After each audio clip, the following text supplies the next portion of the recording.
Howdy folks, if you're still alive out there, then welcome back to the number one and the only radio broadcast in the apocalypse. Hello? Is this thing on?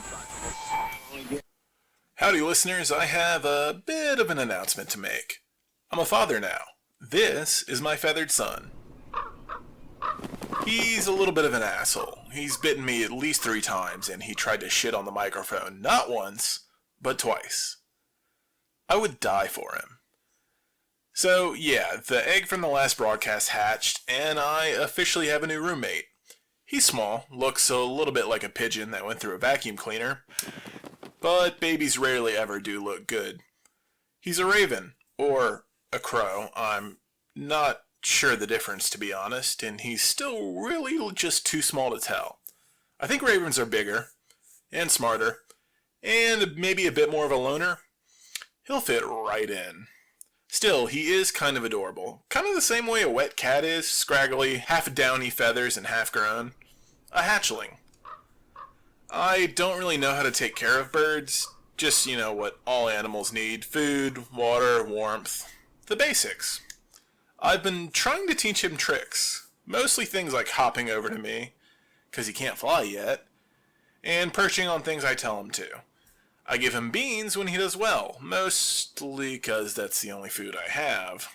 I'm not sure if birds eat beans, but this little guy sure does. I'm trying to teach him to stay on my shoulder, mostly because it would be convenient when I'm moving around, but also because it would look cool as hell. I'm a simple man with simple taste. I think something would be cool, I do it. Also, I think it would add to my already slightly intimidating image. Imagine, right, you're trekking through the apocalypse and you come across this tall man in a gas mask, a massive hammer in one hand and a raven on his shoulder. I think I'd shit my pants, personally. That would be intimidating as hell. All I'd really need is a cloak to complete the look, but fashion isn't exactly a priority in the apocalypse. Here you go, buddy. Do you want some water? Ah, water. Bob, chill. If you want water, you have to stop being dead, and I don't think that's going to happen. Partly because I'm dangerously close to running out of it. Water, that is. Not life. I polished off the last of my reserves a couple nights ago. And I've resorted to drinking water out of the back of the toilets. The back, not the bowl. I'm desperate, not a savage. Still, there's no telling what's in the water. So I cleared a couple solar panels off the roof, made a little bit of space to set up a fire pit, and boiled it to keep it clean. I do love a good fire, and it's been a while since I've truly got one going. Maybe not the best option on the roof of my current home, though.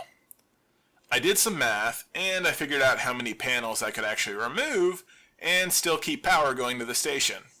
And then I stashed the ones I took down into a closet. That has 2 benefits, I guess. For one thing, it clears up some space on the roof, and I use that space to set up a rain tarp. Rain trap? Rain trap using a tarp. Right. Not that it has rained since I ended up here. And 2, if anything does happen to the solar panels on the roof, whether a storm or something else, having a couple of panels in reserve could be a lifesaver. Hey there, little fella. You sure are talkative, aren't you? So, the raven's sitting next to me on the desk, and he keeps trying to peck at the microphone and pulling at the loose threads on my sleeves. Did you just shit on my microphone? You absolute dick. How am I supposed to live, laugh, love in these conditions? I guess you need a name, don't you? Maybe that's why you're so irritable. I'm terrible at naming things. Always have been. I guess I can,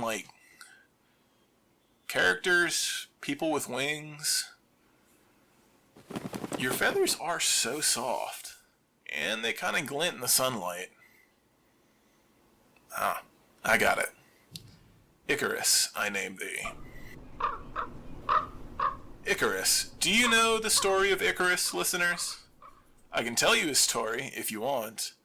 He was a child in the Greek myths, desperate to escape the labyrinth he'd been imprisoned in, along with Daedalus, his father. His father, being a great inventor, crafted wings out of wax and feathers and strapped them to their back. His father warned him, Don't fly too close to the sun. Don't fly too close to the waves. The heat will loosen the wax holding the wings. The water will damage the feather. Heed the warning, and you won't fall, Icarus. Icarus listened, committed his instructions to memory, but the second he felt the wind on his wings, his heart pounding in his chest, caution flew out of the same window he did. Icarus flew. He flew so damn high. And Icarus fell.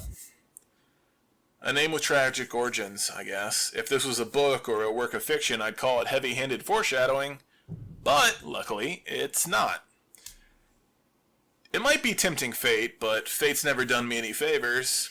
Also, I can't think of any other names, and my shit brain defaults to Greek mythology. What can you do? The horde in the middle of the street is growing restless. Hell, you can practically taste it in the air. A horde is, I'd say, the second most dangerous zombie encounter you can have. Basically a force of nature. You can't avoid it, and the ones in the worst of the white zones can stretch for literal miles, almost as far as the eye can see. And if one catches sight of you, or hears you, it's game over. Like a line of ants scurrying after a piece of food. They won't stop until either you lose them or you lose. What's the most dangerous type, you ask? Well, the loners. The ones that don't make any noise, the ones that stay hidden until you let your guard down. It's not conscious, of course. They're not ambush predators. They're dead after all, but sometimes it feels like it. I can't count the number of times I've cleared an area just to find a Z breathing down my neck that wasn't there before.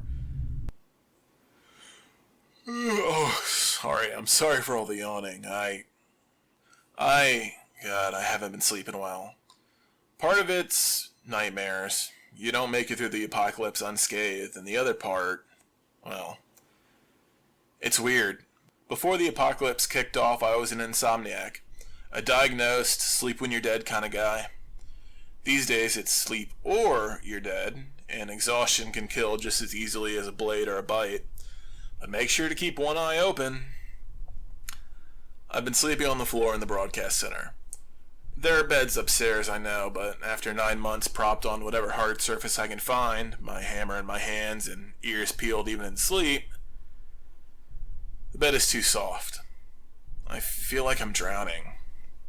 I'm safe now.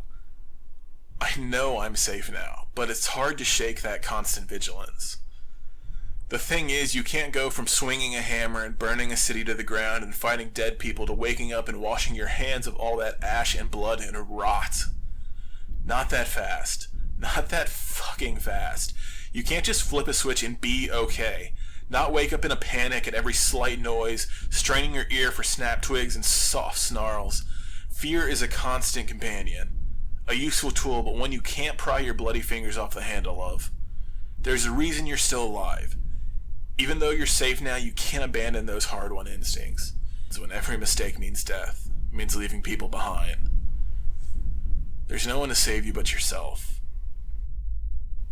The world was cruel and unforgiving even before it ended. And now people die and they don't come back, and they don't stop coming back. Whether it's Z's or dreams. I wish I didn't dream. It's a lonely life, but hey, now I've got a friend. Sorry I went off on an existential tangent. That wasn't very peppy radio broadcaster of me, but I tend to do that when I get exhausted. God, you should have seen some of the rants I went on in college. It truly was a sight to behold. Still, I'll try not to do that too often. There's enough everything going on in the world without me adding to it. Hey buddy, sorry for the rant. I didn't mean to scare you. I've just been through a lot. Here, you want some water? Shit.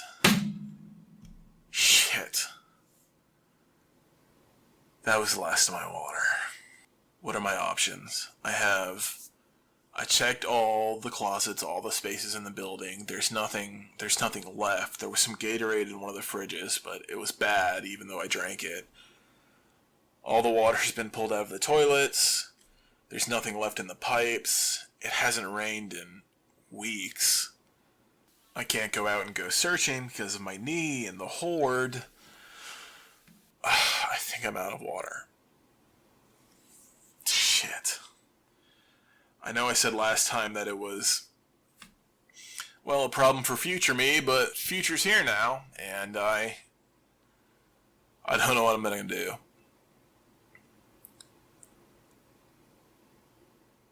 Listeners, I'll see you on the next broadcast. Just make sure you're still alive to hear it. And I'll do my best to stay alive as well.